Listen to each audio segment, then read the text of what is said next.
जय सिया राम। या देवी सर्वभूतेषु सिद्धिदात्री रूपेण संस्थिता नमस्तस्यै नमस्तस्यै नमस्तस्यै नमो नमः।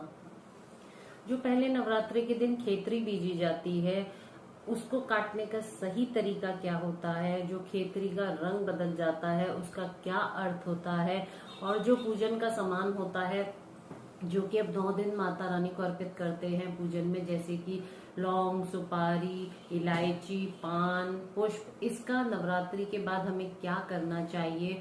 और आप मेरे साथ इस वीडियो में आखिर तक बने रहिएगा, क्योंकि मैं आज आपको इन्हीं सवालों के जवाब देने वाली हूँ। और मैं आपको ये भी बताने वाली हूँ कि 9वें नवरात्र के दिन माता सिद्धिदात्री को प्रसन्न करने के लिए उनका पूजन इत्यादि कैसे करना चाहिए और उनको किस चीज का नैवेद्य जो है वो अर्पित करें, जिससे माता रानी का आशीर्वाद और कृपा हमें दोनों प्राप्त हो सके। तो चलिए हम बात करते हैं सबसे पहले कि जो खेतरी बीजी जाती है पहले नवरात्र के दिन, जिसको जौ बोना भी कहा जाता है, तो उसका हमें क्या करना है। जब उसको काटते कैसे हैं, तो हमारे यहाँ तो ऐसा किया जाता है कि दशहरे के दिन, विजयदशमी के दिन उसका पूजन करके उसको काटते हैं। तो उसको काटने का सही तरीका ये होता है कि आप उसके अंदर एक सोने की चीज डाल दीजिए, अपनी अंगूठी डाल दीजिए और उसको चांदी के सिक्के से ऐसे पकड़कर काटिए।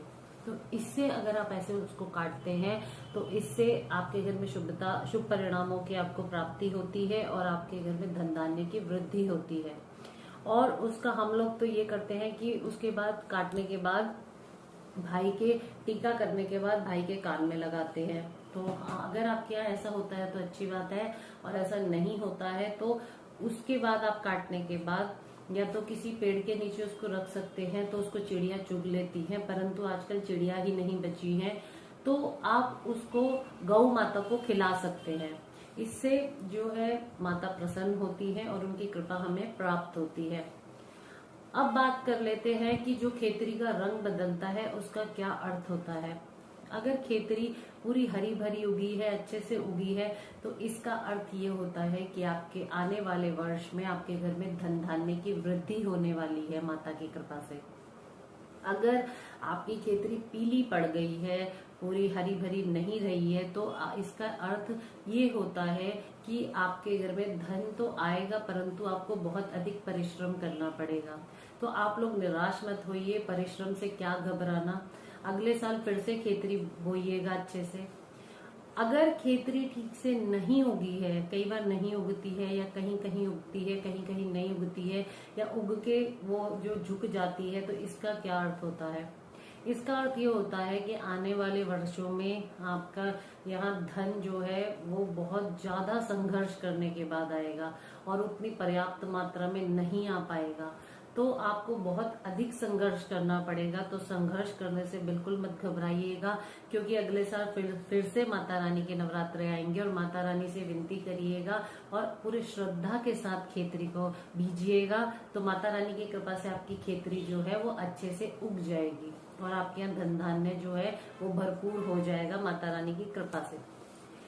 अब बात करते हैं कि जो आपको करना क्या है। जो पूजन का सामान है, जो आपने 9 दिन पूजन किया है, उसको आपको नवरात्रि के बाद जो पुष्प होते हैं आप माता रानी को अर्पित करते हैं, सुपारी या फिर लौंग, इलायची, पान इत्यादि, उसको आपको नदी में विसर्जन कर देना चाहिए। परंतु आजकल विसर्जन नहीं किया जाता है क्योंकि उससे जल प्रदूषण अधिक फैलता है। तो आपको करना क्या चाहिए, आपको किसी पेड़ के नीचे एक गहरा गड्ढा खोदना है, उसके अंदर आप उसको दबा दीजिए और अच्छे से मिट्टी डाल दीजिए।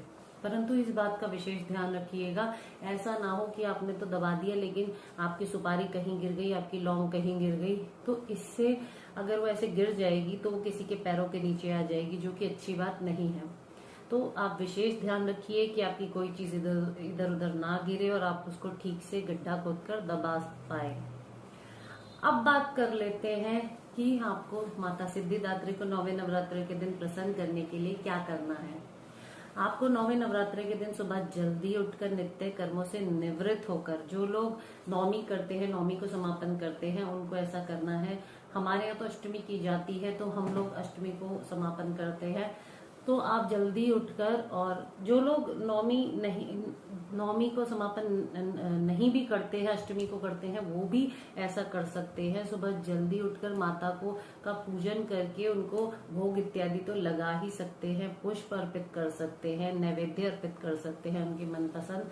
तो आप सुबह जल्दी उठकर नित्य कर्मों से निवृत्त होकर स्नान इत्यादि करने के बाद हो सके तो बैंगनी रंग के कपड़े आपको, वस्त्र जो है वो धारण करने चाहिए, क्योंकि माता सिद्धिदात्री को बैंगनी रंग जो है वो बहुत भाता है।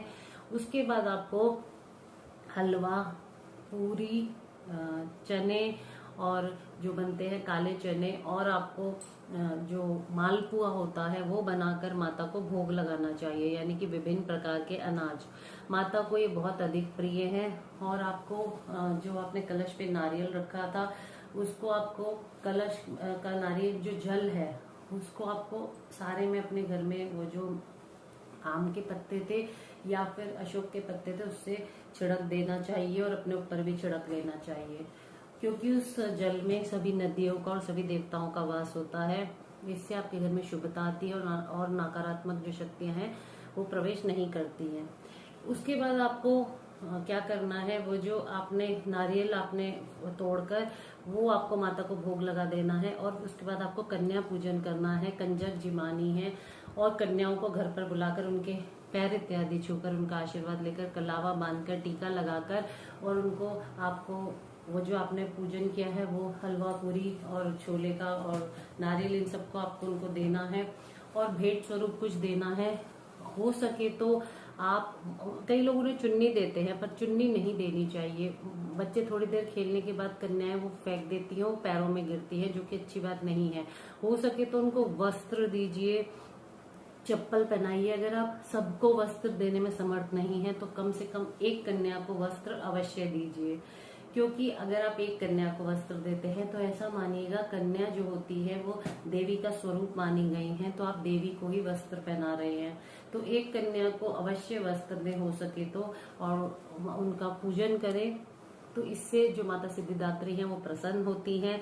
माता सिद्धिदात्री को गुड़हल के पुष्प बहुत अधिक प्रिय हैं, तो उन्हें गुड़हल के पुष्प अर्पित करने चाहिए पूजन के टाइम पर, और माता का पूरा विधि विधान के साथ पूजन करें। इससे माता की कृपा प्राप्त होती है। कन्याओं के आशीर्वाद से, अगर कन्याएं आपके घर में आती हैं तो इससे भी माता प्रसन्न होती हैं। तो मैं उम्मीद करती हूँ कि आज की मेरी वीडियो आपको पसंद आएगी। अगर आपको मेरी वीडियो अच्छी लगी तो इसको लाइक, शेयर, सब्सक्राइब और कमेंट जरूर कर दीजिएगा। आप सभी को शारदीय नवमी की बहुत सारी शुभकामनाएं। अगली बार मैं जल्दी मुलाकात करती हूँ और एक नए विषय पर बात करती हूँ। तब तक के लिए जय सिया राम।